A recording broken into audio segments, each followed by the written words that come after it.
For EQ number 5, we're going to be talking about Archimedes Principle. So for Archimedes Principle, before we even get to that, we should talk about buoyancy and temperature. As we mentioned, buoyancy is just the upwards force that an object exerts while floating in a liquid or submerged in a liquid. Now, we mentioned it before, but it also is affected by temperature. As you can see in this graph, you see a graph of density over the temperature, and temperature over the density. And as you can see, as the water heats up, density drops. And the reason, and actually if you go reverse, as the water cools down, the density increases. And the reason of this is because the molecules get closer when they're cooled down and expand more when they're heated up. As a result, the volume increases, but the amount of liquid stays the same. So then your density drops when it warms up.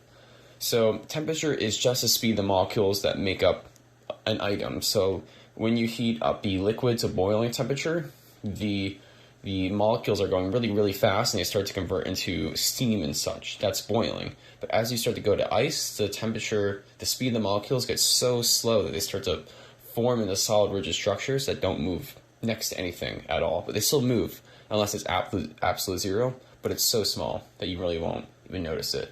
So at 4 degrees Celsius, we know the density of water is a perfect 1 gram per centimeters cubed.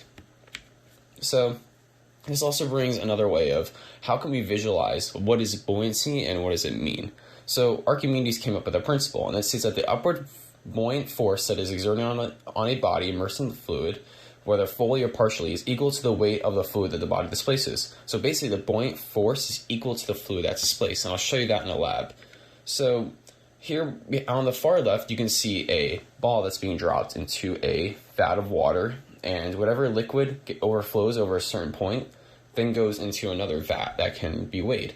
So we put a ball in this one and we ran it, and we put the density to 5 times that of water and the volume to 500 cubic centimeters cubed.